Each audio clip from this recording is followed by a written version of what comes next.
Podcast Answer Man, episode number 427. Entertaining, educational, and encouraging content that makes a difference. This is GSPN.TV. Join the community. Hi, everyone. Dan Miller here from 48 Days Online Radio.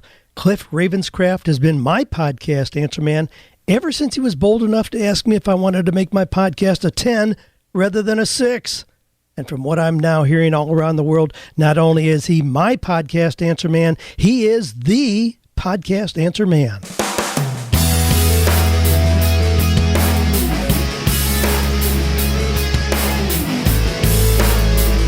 Well, hello everyone, and welcome back to another episode of the Podcast Answer Man. My name is Cliff Ravenscraft, and this, my friends, is the podcast devoted to helping you take your message, your business, and your life to the next level.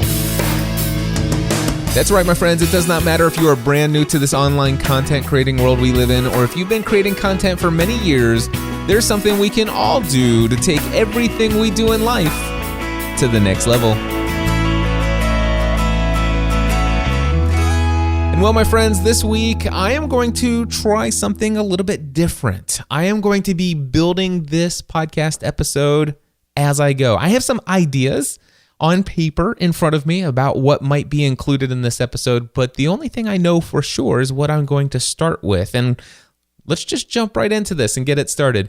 The first thing we're going to do is cover a question that came in from Jonathan Gaby, and this was sent in via the voicemail feedback hotline over at podcastanswerman.com/feedback. Jonathan, take it away, my friend. Hi, Cliff. This is Jonathan Gaby at summitsocial.co. I wanted to ask you a question. Before you got started, you did a lot of consultation work for clients and things like that. And I am starting a venture similar to yours in the social media space. I just wanted to get your thoughts on whether I should be charging hourly or a flat rate per month. I know that there are pros and cons to both models, I guess, and I was just wondering if you could speak to your experiences as a podcast consultant when you were charging hourly versus monthly and how that kind of thing worked. I value everything that you do and appreciate your time, and thanks for all that you've done, and thanks for helping me take my life and message to the next level. Thanks again. Well, Jonathan, thank you so much for your question and also for your very encouraging notes there at the end. But anyway, I want to go ahead and answer this question for you from my experience. Now, I did do a lot of one-on-one consulting early in this business, in the building of this business. And it's something that I look back upon as a key for the success that I have today. Now, I will say this, there are some people that I'm connected to, some mentors in my life who believe that billing hourly is something that only amateurs do. In fact, I've heard that exact phrase, that only amateurs bill hourly. Everyone else bills by the project. And I don't know that I agree with that statement as a flat out statement. And because I hear my friend Dan Miller talk about this all the time, I went over to his blog and looked this up. He has one blog post on the topic, and he writes this phrase. He says, don't think in terms of hourly, think in terms of completed projects. People are not buying your time. They're buying your unique talent and your years of experience in developing that talent. So don't get caught up in charging hourly is what his overall recommendation is. And I've heard his podcast week after week for the last several years. And that's the same kind of advice I always hear him give when people talk about hourly versus by the project. I tend to agree with Dan when what you're offering to your customer is something that can be summed up by the phrase, a completed project. So for example, if you're a web designer and you're designing a website redesign for someone, that is something that I would want to pay for on a per project basis. It doesn't matter to me how many hours it's going to take you to create the design for my site. The question is can you show me some examples of work that you've done? And if so, great. I like what you've done here. I like this one. I like this. I want a little bit of cross between these things. Now, you know what I want. You've done this work before. how much is it going to cost for that project? And please don't tell me that you're going to bill me by the hour. Well, it depends on how many hours I put into it. No, because I do see the issue with hourly pricing in that scenario, if you're a web designer, for example, because if you tell me how much it's going to be hourly and you're going to maybe just guesstimate the number of hours, the reality is that you are going to put yourself in a position where it's going to benefit you to take as many hours as possible. Let's just say that things are slow right now. You're kind of hurting for new customers and you've got lots of free time on your hand. And well, you could really drag this thing out, pour tons of hours into it, and increase the quote unquote billable hours. And that puts you at odds with what's in the best interest of me, which is actually getting in there, getting this thing done, and giving me what I expect in the least amount of hours possible. So my desire is for you to spend as little time as possible so that it keeps my cost down. Another problem with you billing me hourly on a website design project is I really have no idea how much to budget for. I mean, it's outside of my realm of expertise to know how long it's going to take to design a website for me. So if I wanted you to work on that and I'm thinking, okay, you're going to charge me, let's just say $65 an hour. Well, is that going to cost me $650 or is it going to end up costing me $6,500? There's really no way for me to know. But if instead you said, well, listen, you've already got the WordPress website. You don't need all of that stuff. All I'm doing is putting a custom theme on top of it. I have some that you've liked. I can tweak what I know that will work and fit the desire of what you want there. And that's going to cost you $2,500. And I'm like, oh, $2,500. Okay, let's go with it. And so now I know that the cost is $2,500.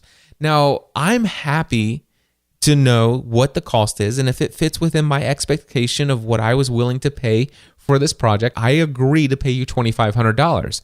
Let's just say you come back to me 2 weeks later and say, everything's done. It's ready to go live. What I would like to do is go ahead and set up a session with you and we'll activate it, walk you through the site. Tell me what you think. And then all of a sudden we get on there, you activate it on my site and I look at it's like, oh my gosh, that's amazing. And you just knocked it out of the park first time. Let's just forget about the fact that there might be revisions or anything like that. No, it looks perfect. Boom, I'm super happy. I ask you to send me an invoice. I pay you your $2,500. Now, here's the situation. In the fact that you have just charged me for a completed project, I have no idea how many hours you spent on that. You could have spent 40 hours a week for the last 2 weeks putting that together. Or you could have actually waited until yesterday, even though we signed off on the project 2 weeks ago. You could have waited until yesterday, spent 35 minutes tweaking what you did to your last customer's theme and just made the few little tweaks, spent 35 minutes on it, and then maybe spent 5 minutes saying, hey, Cliff, let's set up the time to talk. And you've spent under 1 hour and I've just paid you $2,500. Either way, I'm getting the same thing. I'm a happy client. I have no idea how many hours you spent. And so you can see how it can be beneficial to you to bill on a per project basis as long as it's of value to the person that's getting what they're getting. And that's what's really cool on those per project basis, because you can become more efficient and take things that you've built for somebody else and tweak them and modify them to fit somebody else. And you can keep doing that over and over again, and you leverage your time in very significant ways when you are able to do things that are quote unquote completed project type of work. Now I'll let you spend some time thinking about what kind of things can you offer as a social media consultant that would allow you to create projects that can be leveraged with efficiency, offering the same kind of work in such a processed way that takes less and less time each time, but still offers the same valuable outcome and stuff like that. And so if you can come up with some quote unquote projects that will allow people to purchase those products from you or that end result from you and do it on a per project basis, that is very helpful. Now, there is also charging things by the package or recurring monthly packages that include certain things. I had a program once called the Podcast Mastermind, and this was a monthly charge to those who were members of this community. And as a member of that community, you were paying $300 per month. As a result of paying that amount, you were given the promise of certain things. Number one, you're going to get 2 90-minute calls per month with me as the facilitator, and you're going to be in a small group with 9 other people in your small group. You're also going to have access 24 hours a day, 7 days a week to an online discussion forum where you can communicate with other people within your own personal group, your own mastermind. But you also have you can tap into all the members of the other mastermind groups that are willing to help serve you in whatever way they can from their experience. And then once a month, there was a webinar where you would learn extra valuable things, and that was included in your membership. And so this was something that I offered as a monthly recurring package, if you will, or a monthly membership. So I believe that if you can find things and charge a flat monthly rate and then spell out very clearly and set the expectations of what they're going to get so that you can limit your amount of time so that it doesn't exceed it so much that people are just drawing on the unclear guidelines and it's like, just asking you to do things over and over again. And before you know it, you could be working for almost nothing because you really don't have any limits on what they're getting from you. So my advice to you so far, Jonathan, would be to find a way to charge in either of the 2 ways that I've already addressed here. One, creating an end result or a completed project that people are looking for from the type of work that you do, where you can offer that same completed project where it actually may end up taking you less and less time each time you do it. And the end result is still the same. And so the value is still the same. And therefore, the price that you charge is still the same, even though it may take you less time each time you do it. And in fact, over time, the cost can even increase because you've maybe even gotten to the place where you've added new features, new options, and new things that have been built in. And again, it was a lot of work, a lot of effort, a lot of energy up front. But now it doesn't take any additional time each time you duplicate that. That's adding additional value that you can then charge on those completed project types of things. Or then you could consider products and services where they're a part of a package. People know exactly how much they're paying monthly. That's something that they would prefer to know ahead of time. But yet again, my encouragement to you is be very clear on what exactly it is that you are including and have language in there that gives expectations on the limits of what it is that you're going to be including. And the option for additional things, if that actually arises, can be discussed at whatever point down the road. Now, before I wrap up here, I do want to go back to what some of my closest business advisors and one mentor in particular is known for saying on the record in their podcast over and over again, that only amateurs bill by the hour. And I totally know the heart of that statement, but I don't know that I agree with it flat out in all circumstances. Let me explain. First of all, back when I was doing coaching and consulting, teaching people how to launch a podcast from scratch, getting them a completed podcast that's up and running and launched, ready to go, before Podcasting A to Z, I sold that as a package. I said, this is going to cost you $2,400 and it's going to be over the next 4 weeks. And what we're going to do is we're going to spend 2 hours a week, each week for the next 4 weeks. And I'm going to start off that first week. We're going to spend 2 hours and then I'm going to give you homework assignments. And then the next week we're going to get together. We're going to spend 2 hours on the phone. I'm going to give you homework assignments. And at the end of the 4 weeks, you will have a successfully launched podcast that is going to just blow all the other existing podcasts out there out of the water. In those scenarios, absolutely better to bill by the project or by the outcome. Now, there were several people who came to me who have already spent weeks, months, and yes, believe it or not, sometimes years trying to figure out podcasting on their own. They had it almost figured out, but they really just needed a little bit of help. Just that one little thing that they just couldn't wrap their mind around. And they would reach out to me and say, Cliff, I need to hire you for just an hour or two of your time.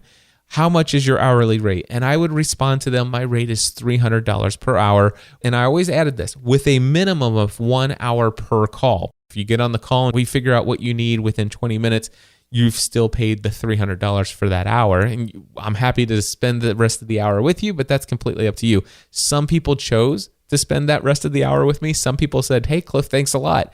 I had one call scheduled a long time ago. And of course, I would always invoice my clients before the call. So if I knew that they wanted an hour of my time, I'd invoice them for $300. If I knew that they wanted 2 hours of my time, I'd invoice them for $600. They'd pay it before the call started. And there was this one client who called me and I invoiced him for $300 for 1 hour. I got on the call 5 minutes early. He ended up getting on the call 5 minutes early. And I had already solved the problem that he had before the call was actually scheduled to start. It took less than 5 minutes to figure out what problem that he had.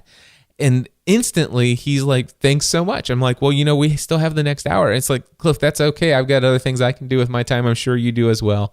Everything is good. Now, that taught me a very valuable lesson. And again, it goes back to what Dan wrote in his blog post. And I'm going to go back and read this. He said, people are not buying your time. They're buying your unique talent and your years of experience in developing that talent.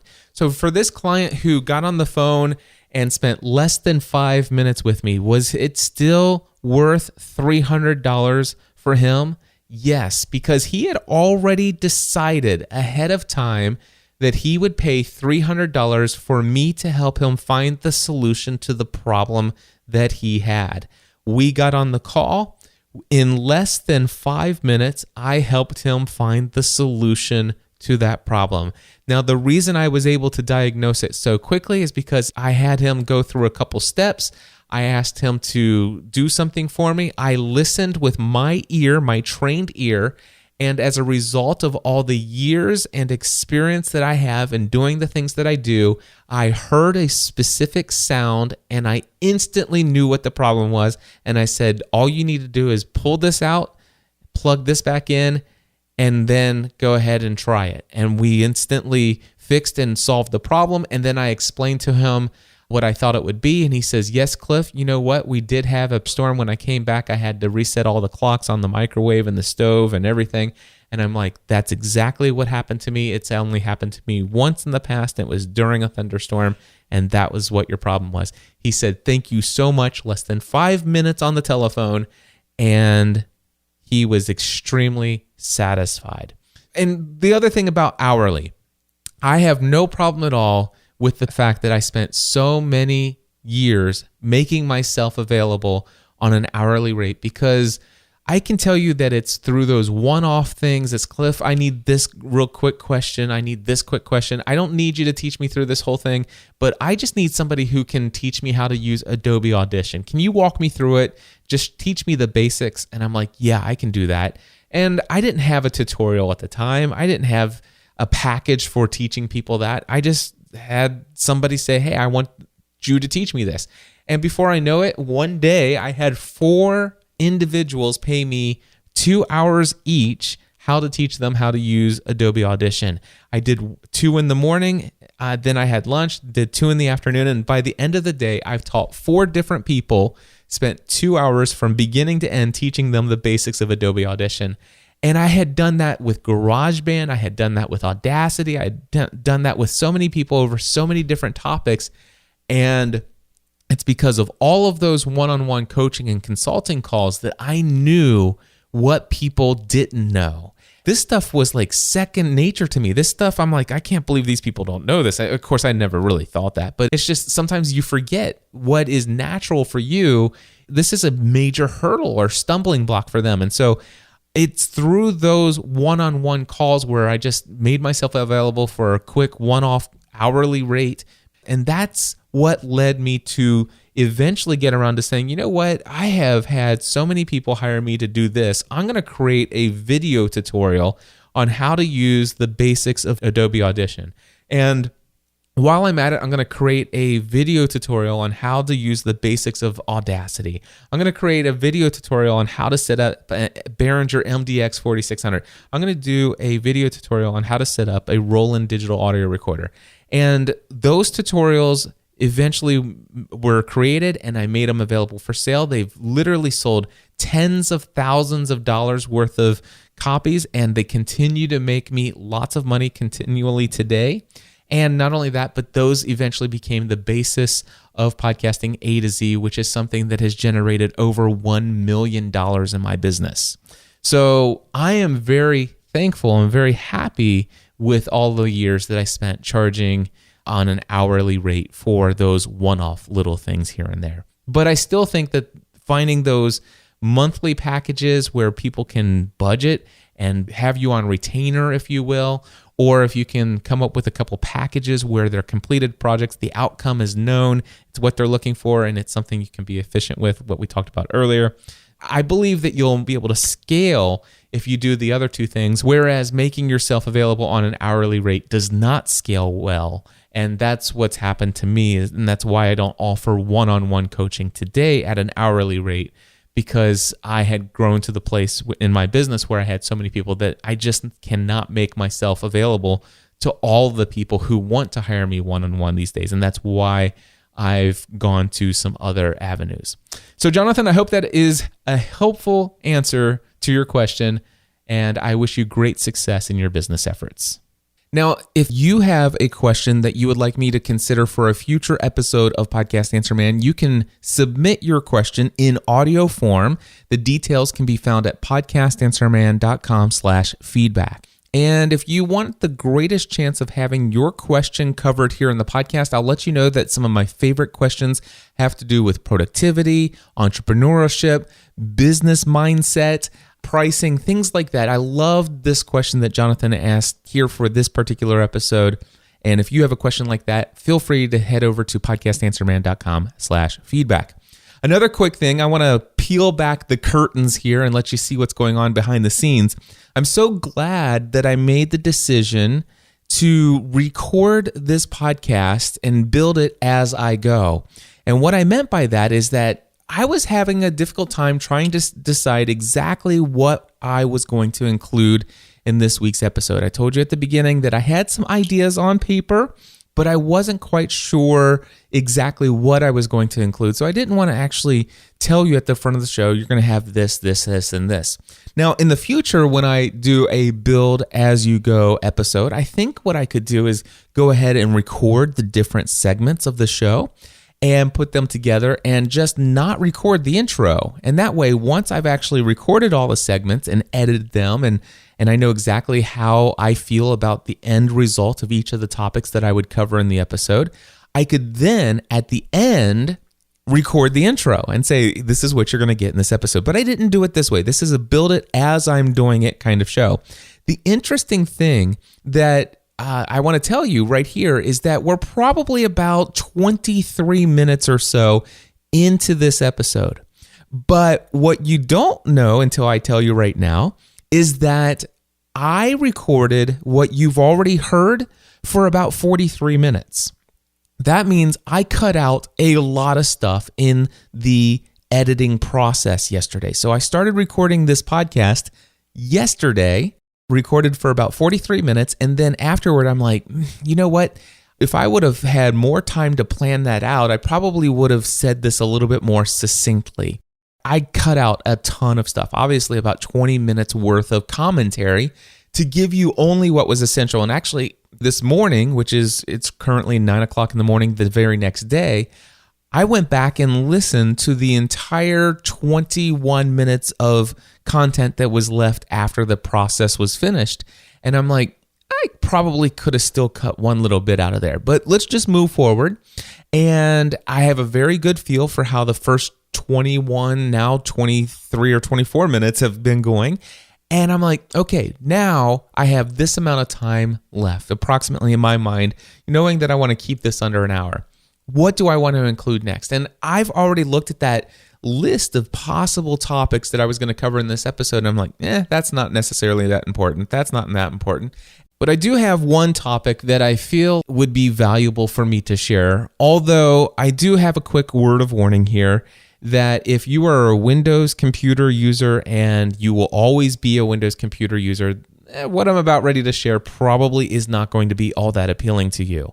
But if you are a Mac computer user or might eventually become a Mac computer user, what I want to share with you is the list of apps that I wrote down that I simply felt like I had to install before I go ahead and start using this as my regular daily computer. So this is my list of Mac applications, or at least the things that I wanted to set up on my Mac computer as being my quote-unquote required resources that are available to me on an ongoing basis.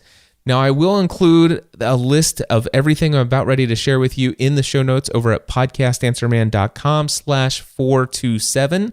So if you want to see the list of these apps that I'm about ready to mention after the fact, head over there. Again, podcastanswerman.com/427. Let's go ahead and take a look at each of these apps that I felt must be included on my computer. First, number one I have here is Dropbox. Dropbox, of course, you can go to dropbox.com, read all about it, but it is a file storage system online in the cloud. You can install Dropbox on other machines, and whatever files are in your Dropbox folder on this computer are automatically going to sync over to other computers as well. And of course, I use it more for its feature of online backup, but I also love the fact that everything that I'm, like, for example, when I'm creating a keynote presentation on my main computer here sitting in front of me, and I'm creating this for this conference that I'm getting ready to go to, all I have to do is open up my laptop, which also has Dropbox on it. That presentation has synced over to that hard drive as well. And if I go to my hotel room and I'm like, okay, let's pull up the presentation, it's there. I don't have to worry about putting it on a thumb drive. Dropbox automatically syncs it for me. So I love Dropbox for its syncing ability and for its online backup ability. Next is Evernote. Evernote, you've got to know what Evernote is. If you haven't, just go to evernote.com and maybe even go to YouTube and look at Evernote tutorials. But this is just a little program that just stores just about anything you ever want to remember. And I'm not going to go into great detail because I think that everybody probably by this time already knows what Evernote is. But I use it, I rely on it, I love Evernote, and it has to be on my machine. The next one is Time Machine.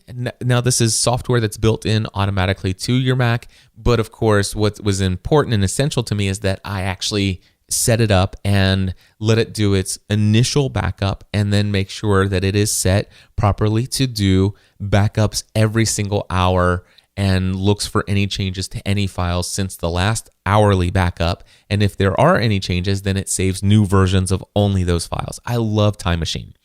The next one is an app called Better Snap Tool. I am oftentimes using multiple programs, multiple tabs in different windows of the browser, and sometimes I just want to quickly say, hey, I want to put this program in just the left side of the monitor, and I want it to actually fill up exactly half of the left side, half of the monitor, and then I want this other program to sit next to it and take up exactly the other half of the monitor. Well, with this Better Snap Tool, I can just click on the menu, the top bar of the software, and drag that window to the left-hand side, and it will draw itself half the screen, and I let go, and it automatically resizes the window to fill that exact half. And then I can drag the other software program over to the right-hand side. It does the same thing. And now those two programs are exactly filling each of them half the screen. If I want to, I can actually drag a browser window up to the top left corner, and it will automatically resize itself to fill only 1/4 of the screen, the top left. And so I could actually do 4 different programs, 4 different windows, and each of them filling 1/4 of the screen. Hopefully you're tracking with me, and if that sounds like a tool that could be valuable to you, it's called Better Snap Tool. I love it. It's in the Mac App Store. Another program is called ScreenFloat. All right, and this is where I can hit Control S. At least I think that's one that I may have set up as my own preferred shortcut. But anyway, ScreenFloat allows me to do Control S and highlight over a certain section of the screen, kind of like you were going to do a screen capture, right? But what it does is instead of capturing that as an image and putting it on your desktop or wherever your saved images go, this actually brings the screen capture to a floating, always on top window. So just that little screen grab, is always going to be floating on top, and then you can actually drag it over. And sometimes what I'll do is I will screen grab an address, and then I'll go into another program, and then I will then type in that address instead of copying pasting. Sometimes trust me, it makes sense to do it this way. Go see if you can find screen float, 2 different words, and see if you can find somebody that's demonstrating that app and see if it is actually valuable to you. I think if you just go and do a Google search for Screen Float app, I'm sure you'll find their website, and they actually have a video on there. I believe that's what initially sold me on the software. All right, I use the Mac Calendar app, and of course, I have that syncing with my iCloud so that it syncs easily with my iPhone. I had been a Google Calendar user for many, many years, but now I am an Apple Calendar user. And the reason why is because I didn't like the Google Calendar app for the iPhone. I didn't like having to use third-party software made by somebody that's not Apple, not Google, but still trying to make my Google Calendar available on my iPhone. And I just decided to go over to the Apple Calendar, and I have been using that for the last several months, and I love it. Another program that I use is called Skitch, Skitch. This actually comes bundled with Evernote, but it's something that I just have to make sure that it's set up. And this one I think it's Command 5, and it allows me to do a screen capture, but then it pulls up the screen capture in a little window, and it allows me to add text overlay or draw arrows or highlight things and then save that as an image later. So I use Skitch quite a bit, especially when I'm trying to show people how to do things in our discussion forums in Podcasting A to Z. Text Wrangler is a program that I use as a replacement for the text editing software that comes with the Mac. Text Wrangler is more for people who do a lot of coding and stuff like that. And I do get into some PHP and some other code, and I want something a little bit more robust than just text edit. FileZilla is an open source project that allows me to connect via FTP, and I need that when I'm working with my friend Dan Miller. He uploads his file to his FTP server, and every week I process his file. He's the only client that I've ever done post-production work for on a consistent basis, and I still do his show for him every week, and I use FileZilla to go up and get his files. Let's see here. Finder shortcuts. I go into my Finder window and I drag from my Finder window. Inside of Dropbox, I have many different file folders, and the most common file folders you can drag over to the left and make them shortcuts in the left sidebar of your Finder window. And so I always go in and set those up. I have a ScanSnap IX500 scanner. This is an amazing scanner. It's full duplex, so it'll do front and back scan at the same time. I am completely paperless in my office here, and I save everything as a PDF document, and those get saved as PDFs in my Dropbox folder. I do not put all of my PDFs inside of Evernote.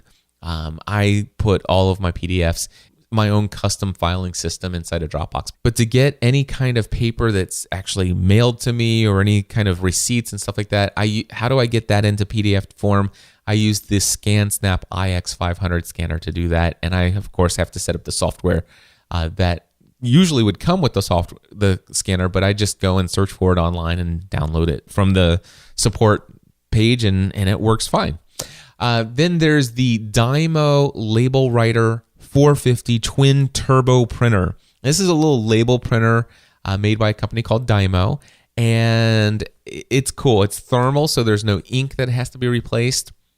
And I have one side of the printer prints postage stamps from Indicia, and the other side prints address labels. And so I have to install the software for the Dymo labels that I do for mailing labels. And then I actually also have to go to Indicia.com and download their postage software. Not a big deal. Just install that, punch in my username and password, and it pulls it right in. Another piece of software that I use is PDF Pro 6. And this is software that lets me open up PDF documents and annotate them. I can actually take a scanned version of my signature and put that on signed forms. I can do text overlay, so I can actually fill out forms via text on a PDF document. I just open up the PDF, type in, drop my signature in, hit save, and that PDF now has all of that annotated information. That's PDF Pro 6. I was going to use a program called Total Finder. This is something that makes my Finder window more like a Chrome browser or a Firefox browser where you have multiple tabs.